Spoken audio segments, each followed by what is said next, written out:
آج کے بعد اگر تم میری بیوی اور اس کے بھائی کے آس پاس بھی نظر آئے تو تمہارا حال میں کتوں سے بھی بدتر کر دوں گا۔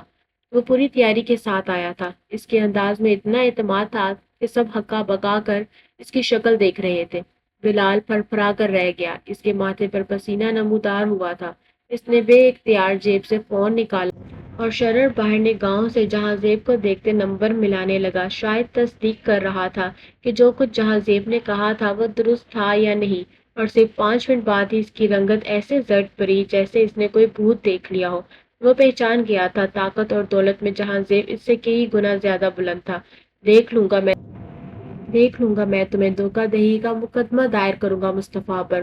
وہ ایک دم چلا اٹھا، مصطفیٰ بھائی کے لبوں پر مسکراہٹ بکھر گئی۔ وہ ایک دم اپنی جگہ سے اٹھے۔ میرا انتخاب اپنی بہن کے لیے غلط تھا، مگر جو انتخاب میری بہن نے کیا ہے میں اسے سر آنکھوں پر بٹھاتا ہوں۔ میں تمہارے وہ کروڑوں روپے کب کے تمہارے واپس کر چکا ہوں، مگر اب میں تم سے نہیں ڈروں گا کیونکہ تم میری بہن کے لائق ہی نہیں۔ نکل جاؤ یہاں سے، وہ چلا کر بولے۔ ان سب کے سامنے بلال فرید کو اپنی شدید ذلت محسوس ہوئی تھی۔ وہ کچھ کرنا چاہتا تھا لیکن بے بس مچھلی کی طرح تڑپ کر رہ گیا۔ جہاں زیب کی پہنچ اسے صاف دکھائی دے رہی تھی، کھا جانے والی نگاہوں سے سیرت کو دیکھتے وہ تن فن کرتا کمرے سے باہر نکل گیا۔ سیرت یوں ہی ساکت بیٹھی لرز رہی تھی۔ بہت ہو گیا تماشا، ہمیں اب یہاں سے چلنا چاہیے، یہ سب ہماری وجہ سے ہوا ہے۔ مصطفیٰ بھائی شرمندگی سے اٹھ کھڑے ہوئے تھے۔ اشفاق صاحب نے ان کے کندھے پر ہاتھ رکھا۔ ایسی بات نہیں ہے، سیرت ہماری اپنی بیٹی ہے، اور جہاں زیب تو وہاب کا پرانا دوست ہے، اس لحاظ سے یہ ہماری بہو بھی ہوئی۔ ماحول یکدم ہلکا پھلکا سا ہو گیا تھا۔ شیزا کے سسرال والے کھلے دماغ کے لوگ تھے، انہوں نے کسی بات کا ایشو نہیں بنایا۔ شیزا کا نکاح پرسکون ماحول میں انجام پایا۔ تم ٹھیک ہو؟ جہاں زیب نے آہستگی سے سیرت کا سرد پڑتا ہاتھ تھاما۔ وہ چونک کر اس کی طرف پلٹی تھی۔ سب کچھ ٹھیک ہو گیا ہے، وہ دوبارہ تو نہیں آئے گا نا؟ وہ بے انتہا کا خوفزدہ لگ رہی تھی۔ جہاں زیب بھرپور انداز میں مسکرایا، نہیں آئے گا کیونکہ جب تک وہ واپس اپنے گھر پہنچے گا اس کا آدھے سے زیادہ بینک بیلنس ضبط کر لیا ہوگا، پارٹی کے عہدے سے بھی اسے ہٹا دیا گیا ہوگا۔ یہ سارے کام بھی یہاں آنے سے پہلے ہی کر آیا تھا۔ اس کا گھمنڈ اس کی دولت سے ہے، جب نہ دولت رہے گی اور نہ ہی عہدہ تو وہ کس بنیاد پر میری بیوی سے الجھے گا؟ سیرت کے سر سے ڈھیروں بوجھ اتر گیا۔ سامنے بیٹھے شخص نے جیسے اسے موت کے منہ سے نکال لیا تھا۔ وہ بے اختیار مسکرائی۔ اچھی لگ رہی ہو، اس کا مطلب ہے میری چوائس اچھی ہے۔ وہ شرارتی انداز میں مسکرا رہا تھا۔ سیرت حیا سے گلابی پڑنے لگی، اس کے پاس خوشیاں ہی خوشیاں بکھر گئی تھی۔